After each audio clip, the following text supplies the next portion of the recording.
दिल्ली की शाही जामा मस्जिद को फ़लस्तीन और इजराइल में चल रहे जो कुछ बमबारियां लगातार फ़लस्तीन पर हो रही हैं, गज़ा पट्टी पर हो रही हैं, उसको लेकर दिल्ली पुलिस ने दिल्ली की शाही जामा मस्जिद पर किसी भी तरह का कोई एहतजाजी मुजाहरा ना हो, उसको लेकर पुख्ता इंतज़ामात जुमे की नमाज़ के बाद दिल्ली पुलिस की तरफ से किए गए हैं। रैपिड एक्शन फोर्स और सेंट्रल रिजर्व फोर्सेस के जवानों के साथ साथ दिल्ली पुलिस के जो सीनियर अधिकारी हैं वो ख़ुद यहाँ मौजूद हैं। और सुप्रीम कोर्ट के जो एडवोकेट हैं महमूद पराचा, उन्होंने कहा था कि मैं आज जुमे के दिन नमाज शाही जामा मस्जिद में अदा करूँगा। उसके बाद यहाँ किस तरह की जो है वो सुरक्षा के पुख्ता इंतजाम किए गए हैं। और जो महमूद पराचा के कुछ समर्थक हैं जो यहाँ पहुँचे थे, उनका ये साफ़ तौर पर कहना है कि उनको यहाँ पहुँचते ही यहीं से डिटेन कर लिया गया। तमाम दिल्ली पुलिस के सीनियर अधिकारी जो हैं वो यहाँ के रिहायशियों के साथ जो है वो बातचीत करके सभी लोगों को यहाँ से नमाज़ पढ़ने के बाद किसी को भी जमा होने नहीं दिया गया है, डिसबर्स किया है। वो तमाम तस्वीरें मैं आपको इस वक्त दिखा रहा हूँ, किस तरह के कई थानों के डिवीज़न्स के एसीपी और ख़ुद यहाँ एडिशनल डीसीपी 2 और 3 दोनों ख़ुद यहाँ मौजूद हैं, जो आप यहाँ अपने स्क्रीन पर देख रहे हैं। जामा मस्जिद चौकी और पुख्ता इंतज़ामात, पुलिस की कई गाड़ियाँ जो हैं वो यहाँ पर हैं और बार बार जो है वो जैगुआर टीम जो है पल्सर पर वो लगातार पेट्रोलिंग कर रही है। पूरे इलाके को चारों दरवाज़ों पर जो है वो कड़ा पहरा दिया जा रहा है, नज़र रखी जा रही है। फ़िलहाल दिल्ली की शाही जामा मस्जिद की ये तस्वीर, पिछले जुमा याद हो कि आपको शाही जामा मस्जिद के अंदर दुआ भी कराई गई फ़लस्तीन के लिए, वो भी तस्वीरें हमने आपको दिखाई थी। फ़लस्तीन और गाज़ा पट्टी पर लगातार हो रही इजरायली बमबारी के खिलाफ जामा मस्जिद पर आज पुलिस ने जो है वो गहरा सुरक्षा का पहरा दे रखा था, किसी भी तरह का कोई भी प्रदर्शन ना किया जाए। और महमूद पराचा जो कि सुप्रीम कोर्ट के एडवोकेट हैं, वो यहाँ पहुँचने वाले थे, लेकिन जो सूत्रों हवाले से खबर दी गई, यहाँ पहुँचने से पहले ही उनको दिल्ली पुलिस द्वारा डिटेन कर लिया गया। भारी तादाद में यहाँ दिल्ली पुलिस ने जो है वो सेंट्रल रिजर्व फोर्सेस के जवानों को लगाया था, कई डिवीज़न्स की फोर्स लगी थी और ख़ुद ज़िले के तमाम जो है वो दिल्ली पुलिस के सीनियर अधिकारी मौजूद थे। फ़लस्तीन पर लगातार बमबारी जो है वो हो रही है। अल-अहली अस्पताल में हज़ारों लोग जो है वो मारे गए, मासूम बच्चे जो अस्पताल में खेल रहे थे। देखिए यहाँ जितने भी लोग खड़े हैं ये सारे हाँ इसके खिलाफ नमाज पढ़ने की भी होती है। तो कोई भी इंसानी नुकसान लाइफ में किसी का भी हम हिंदुस्तान में उसकी फोटो मजम्मत करते हैं। और आज जो यहाँ बोल तो हमारी कोशिश उनके आने के बावजूद भी अमन अमान खराब न रहे और कोई यहाँ के प्रोटोकॉल फैलिए कुछ इसमें जुम्मे की नमाज अदा करें उसी तरह अदा करें। और आज हुआ भी यही कि प्रोटोकॉल तरीके से नमाज हुई और लोग अपने अपने घर चले। लेकिन पुलिस को पिछले जुमे की आशंका थी और आज की जामा मस्जिद तारीखी ऐतिहासिक मस्जिदों में से है और यहाँ हमेशा से आवाज़ जो है वो बुलंद की गई। जामा मस्जिद का पूरी दुनिया में जाता है तो एहतियात के तौर पर हम वो हर कदम उठाते हैं जिससे हमारा अमन अमान खराब ना हो और दुनिया में यहाँ की कोई भी खराब खबर न फैले, जिनसे कि लोगों को परेशानी हो। क्या कुछ लोग यहाँ मद्देनजर रहते हैं, क्या कुछ लोग यहाँ मुजाहरा वगैरह करना चाहते थे आज यहाँ पर? ऐसा तो कोई भी नहीं काम। आज काफ़ी तादाद में जो है वो दिल्ली पुलिस को तैनात किया गया था। क्या वजूहत थी कि इतनी ज़्यादा सिक्योरिटी को टाइट किया गया था? हर जुम्मे को ऐसे ही होता है। हाँ, जब जुम्मे की नमाज होती है स्पेशल होती है। हाँ, ये भी देखो कि हर जुम्मे को इसलिए लगाते हैं कि ऐसी बात है। हाँ, हाँ, देखा गया है कि दिल्ली पुलिस के तमाम सीनियर अधिकारी यहाँ के इलाके के जिम्मेदारों के साथ मिलकर, लोगों के साथ मिलकर जो है वो यहाँ से नमाज जो पढ़ने के बाद निकल रहे थे। मीडिया कर्मियों से लोगों को बातचीत करने के लिए सर ऐसा तो कुछ नहीं है, बात करने के लिए। जब ये जो स्कूल के बच्चे आ रहे थे ना, जो स्कूल के बच्चे आ रहे थे जाम लग रहे थे, उसकी वजह से मीडिया कर्मी से कहा जा रहा था आप एक साइड होके ताकि भीड़ न लगे, और मीडिया से बात करने के ऊपर पाबंदी नहीं करता, किसी पाबंदी लगाई। कल ये शुक्रवार का दिन है, नमाज निकलना है, जो स्कूल के बच्चे आ रहे हैं ताकि उनको परेशानी ना हो, इसलिए मीडिया कर्मियों को साइड किया गया है। मीडिया कर्मी को मना नहीं किया गया कि आप मेरे बात करें। हाँ बिल्कुल। तो आप सुन रहे हैं यहाँ यहीं के ये तमाम रिहायशी हैं, लेकिन फ़लस्तीन पर क्या कुछ स्टैंड तमाम जो है वो लोग रखते हैं, वो तमाम चीज़ें तो हम आपको दिखाई रहे हैं। कुछ यहाँ के और रिहायशी यहाँ मौजूद हैं, कोशिश करता हूँ कि उनसे मैं ज़रूर थोड़ी बहुत बात करूँ। आप यहाँ महमूद मीटिंग के करते हैं, महमूद पराचा पहुँचने वाले से पहुँच नहीं सके क्या? पता नहीं चला कि उनको 12:30 का टाइम था, सुना के शायद आपको इसकी कोई जानकारी नहीं? कोई जानकारी नहीं। फ़लस्तीन पर गाज़ा पट्टी पर अल-अहली अस्पताल में जिस तरह से बमबारी की जा रही है, रिहायशी इलाकों में इजरायली सेना घुसने लगी है। अब ज़्यादा हो गया तो बमबारी मार ही रहे हैं। हाँ, दिनों में हो रहा है। हाँ, और वहाँ पर अस्पतालों में बम मारा जा रहा है, इससे बड़ी क्या बात होती है? बच्चे को टुकड़े टुकड़े हो रहे हैं वहाँ पर। ये जो जालिम कौम है, यहूदी जो है जालिम है, नाफरमान है और सबसे बड़े मक्कार लोग हैं। अंदर की इनपर लानत है, पूरे यूरोप में।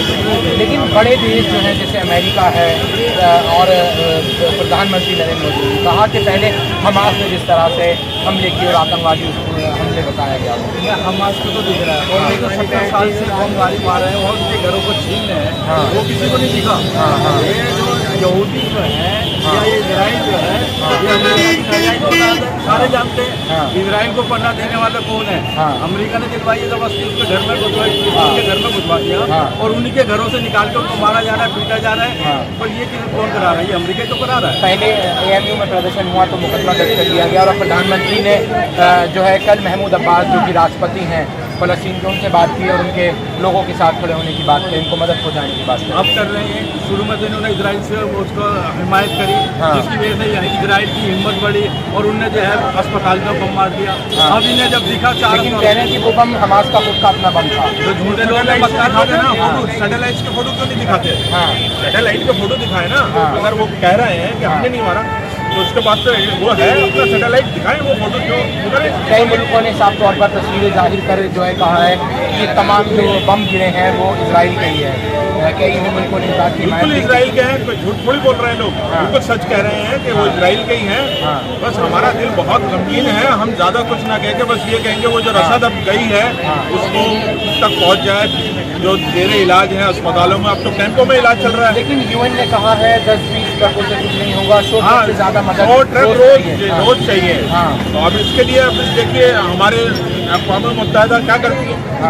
आज वो उनके कान पे जूं नहीं रेंग रही, बस बातें ही बातें हो रही हैं, अमल कुछ हो नहीं रहा, जमीन पे आगे कुछ हो नहीं रहा। हमारे मुल्क में बात की जा रही है कि हिंदुस्तान उसमें कुछ तलकीन करे, लेकिन मुस्लिम ममालिक तो अरे हमारे मुल्क की तो छोड़िए साहब, हमारे मुल्क की मत छोड़िए। हमारे मुल्क में मणिपुर में क्या हुआ यार, हमारे मुल्क की तो छोड़ ही दिया। हम अपना तो आपा देख नहीं पा रहे, आप दूसरे की क्या बात करोगे? हमारे दिल में जो दर्द है हम उसकी बात करेंगे। हमारे फिलिस्तीनी भाइयों का पूरा गोदी मीडिया जो है वो इजराइल में उतरा हुआ है और मणिपुर में जाने की किसी को वही नहीं हुई। मणिपुर यहाँ से है कितने दूर, यहाँ आज भी कत्लेआम हो रहा है और 1,30,000 जो है फलस्तीनी मारे हैं इजराइल ने आज तक।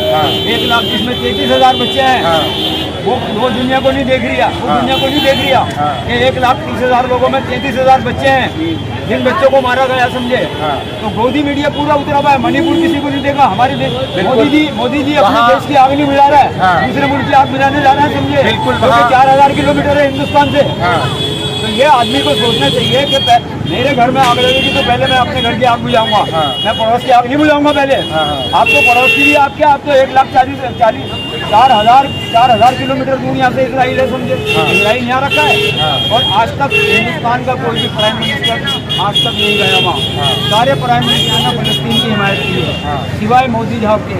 मोदी साहब ने फलस्तीन के राष्ट्रपति से बात की, फलस्तीन के राष्ट्रपति से बात इसलिए की है कि इजराइल ने जब बम मारा है, जब वो 1,000 आदमी मारे हैं जिसमें बच्चे औरतें सब शामिल हैं।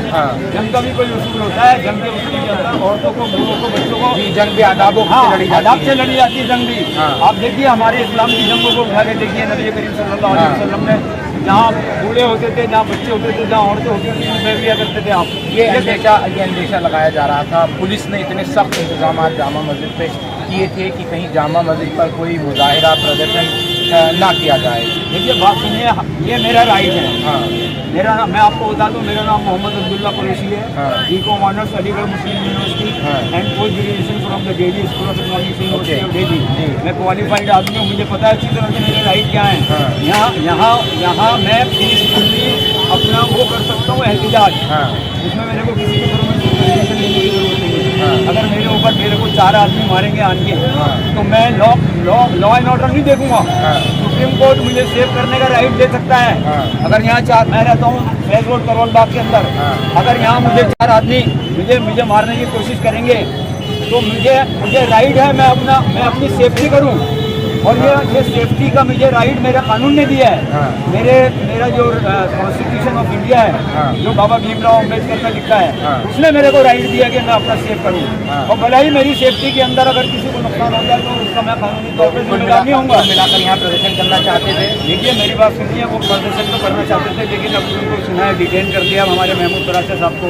हमारे सरबराह तो वही हैं, उनकी सरबराही में हम काम करते हैं। अब ये हमारे भाई यूसुफ साहब हैं, ये हमारे जाकिर साहब हैं, ये दोनों हमारे साथी हैं, ये हमारे साथ मिलकर काम करते हैं। तो हम सब उन्हीं की सरपरस्ती में काम करते हैं। चलिए फिलहाल यहाँ आप लोगों को सुन रहे हैं और जो महमूद बराचा के लोग हैं वो भी यहाँ पहुँचे थे और शाही जामा मस्जिद पर दिल्ली पुलिस की तरफ से सुरक्षा के पुख्ता इंतजाम किए गए। और यहाँ तमाम अगर देखें तो पुलिस के इतने तादाद में जो है इंतजाम थे कि कोई भी यहाँ पर किसी तरह का प्रदर्शन या फिर मुजाहरा नहीं कर सका। फिलहाल जो है वो नमाज हो चुकी है, 2 बजे का वक्त है और तमाम लोगों को यहाँ से डिस्पर्स किया गया। अभी भी यहाँ काफ़ी तादाद में दिल्ली पुलिस मौजूद है, लेकिन जिस तरह से फ़लस्तीन पर लगातार बमबारी की जा रही है, उसकी जितनी मजम्मत की जाए, वहाँ के इंसानियत जो है वो ये नज़र आ रही है कि बिल्कुल मर चुकी है। वाकई कुछ गोदी मीडिया के कुंठे पत्रकार इजराइल में खड़े होकर कूद कर वहाँ रिपोर्टिंग कर रहे हैं, लेकिन उनको